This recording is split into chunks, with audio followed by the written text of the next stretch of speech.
nous avons effectivement 250 familles qui sont au titre de l'hébergement d'urgence hébergées dans la Loire-Atlantique, et nous avons par ailleurs un peu plus de 700 personnes qui sont hébergées dans le dispositif national d'accueil dans les Pays de la Loire, ce qui représente à peu près 500 personnes dans le département de la Loire-Atlantique. Donc c'est 250 plus 500 personnes. Les 500 premières personnes sont des personnes qui ont déposé un dossier de demande d'asile et qui, dans l'attente de l'instruction de leur demande d'asile par l'Office français de l'immigration et de l'intégration et l'OFPRA, sont hébergés dans les dispositifs français. D'accord. Est-ce que vous pouvez nous dire l'évolution qu'il y a eu depuis 2 ans, par exemple, sur le département, dans ces demandes? Alors sur le nombre de places créées par les services de l'État en région est assez révélateur, puisque nous étions en 2015 à 885 places dans le dispositif national d'accueil, et qu'aujourd'hui nous dépassons les 5400 places pour permettre l'accueil des demandeurs d'asile, et les squats à Nantes démontrent l'insuffisance de ces places. Parallèlement, nous avons dans l'hébergement d'urgence, encore une fois, qui sert à héberger tous les publics vulnérables, que ce soit les sans domicile fixe, les personnes qui sont à la rue temporairement, les femmes victimes de violences dans l'attente de leur trouver un logement, etc., etc.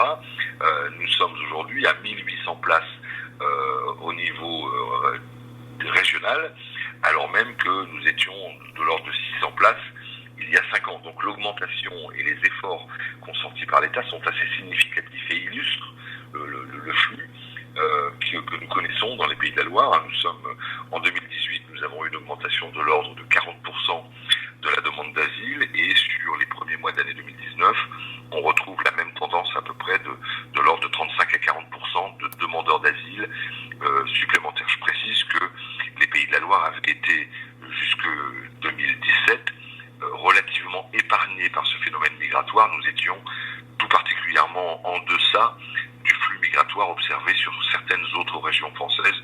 Je pense en particulier à la région Rhône-Alpes, la région PACA ou la région des Hauts-de-France. Est-ce que vous pouvez nous dire à combien vous estimez l'ensemble des familles, je parle des familles, qui ont fait une demande d'asile sur le département? Nous sommes à 760 personnes dans la région et 500 personnes de ces 760 qui sont en Loire-Atlantique. Depuis la fin 2018, début 2019, nous avons une augmentation assez conséquente de l'ordre de plus de 60% d'arrivées de familles qui, elles, viennent d'autres régions, d'autres pays.